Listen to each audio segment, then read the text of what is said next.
Hi, my name is Mike Cushing. I'm a marketing strategist here at 352, and today I'm here to talk to you about repurposing your old content. So as digital marketers and website owners, over the years we've heard this phrase that content is king, and I've got great news for you.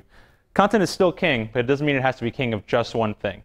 So what every great piece of content has in common is that it's compelling. You know, it keeps your current audience engaged, it helps you attract new users, and it really just keeps your website fresh. And as digital marketers, you know, for content, we always strive for one thing. We want evergreen content, which means no matter when someone stumbles upon it, it'll be compelling, it'll be interesting, it'll help them engage with your website.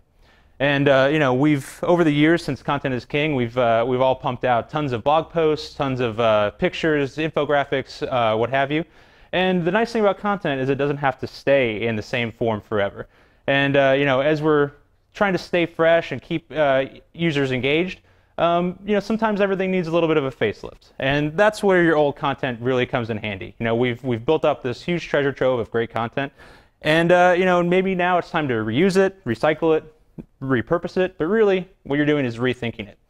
And chances are pretty good that you're already doing this. You know, as you're pumping out those 10 blog articles a month or posting to Facebook at least once a day to keep your audience engaged, you know, you're already thinking about your content in different ways for different audiences. You know, if you have your blog post, you're going to share it on Twitter, share it on Facebook, and every time you craft that message, it's a little bit different.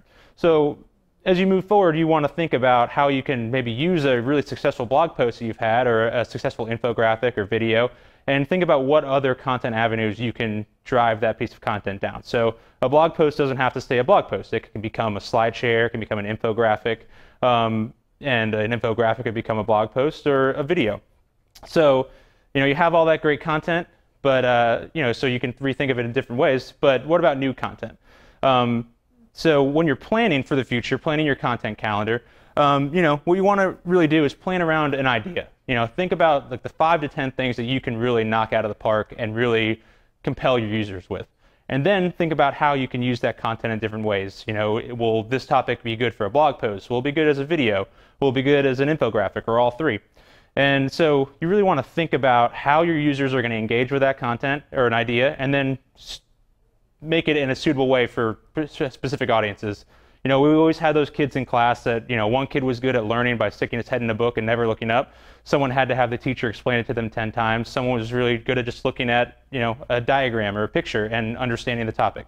And your users are the same way. You know, not everyone is going to want to sit down and read a 1,000-word blog post when a infographic can get the same message across in 5 minutes. So you really want to think about and ask your users how they want to get their content, and then deliver the content in the way that they want. And that takes us to the next point. You want to be a hub for your content. You know, in the past, you know, for link building and SEO, we've always been told that we want to throw as much content and links out in the world as possible and get a link back to your website. Well, now what we really want to do is become a content center.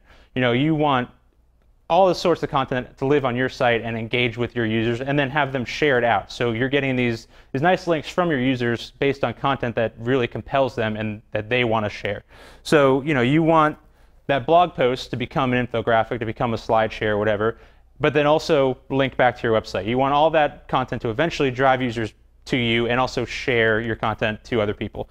So that's what we mean when you want to be a hub. You want your content to work for you. You're not working to create good content. Your content is bringing people to you. And one final note, we want to be mobile. You want to think mobile with all your content. You know, we're coming up to the point pretty soon where mobile traffic will account for more than 50% of traffic in the or internet traffic in the US. And you know, that's going to change the way content is viewed. Again, not everyone is going to want to read a 1,000-word blog post on their phone or on their tablet. Instead, you know, a short video might work, or just an easy graphic, infographic to get the point across.